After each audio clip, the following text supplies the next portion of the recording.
The DOJ is seeking to cancel, and in fact, in some cases, has actually canceled some police reform agreements in many cities across the nation. Minneapolis and Louisville are two listed in the headline, but many of these things are being pulled. These agreements were initiated during the Biden administration, were aimed to address systematic issues following the deaths of George Floyd and Breonna Taylor. Those sort of deaths and those sort of cases, and police not seeing as such a great thing at the time, meant putting in place things to help police officers, police departments get better at their jobs. And that's the more polite way of saying it, the less politically correct way of saying it, or maybe more politically correct way of saying get better at their jobs because of corruption and bad enforcement seen in many departments across the nation.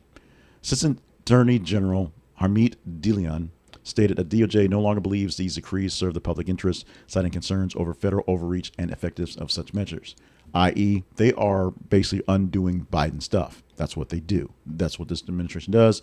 They undo the last stuff because it doesn't fall in line with their current thought process. Being better at policing doesn't fall in line with just being the police state that things seem to be. And despite the DOJ's withdrawals, officials in both cities for Minneapolis and Louisville specifically are going to continue with police reforms because the efforts need to be done in those places. Minneapolis Mayor Jacob Frey affirmed the city's commitment to the reforms outlined in the original agreement, emphasizing that the city will proceed with implementing some changes independently.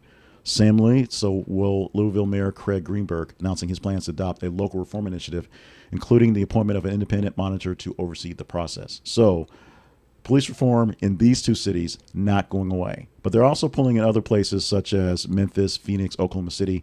You may have remember stories about Memphis lately as we talk about the Viper Squad, the Poison Squad, whatever the squad is. The fact that the men who beat down one guy in general, and you can say because the black police officers beat down a black guy, is not an issue. This was not a proof that there were issues with white cops attacking black people, but with cops in general over policing in various places. This is a significant shift from previous administration's approach to try to put oversight on things, addressing civil rights for all people in violations in local law enforcement agencies to make sure things are good. Critics are saying the move undermines efforts to ensure accountability and transparency in policing. The administration would probably say it's about making sure police officers have all the tools they need to police, even the tools that some believe are a bit excessive in policing.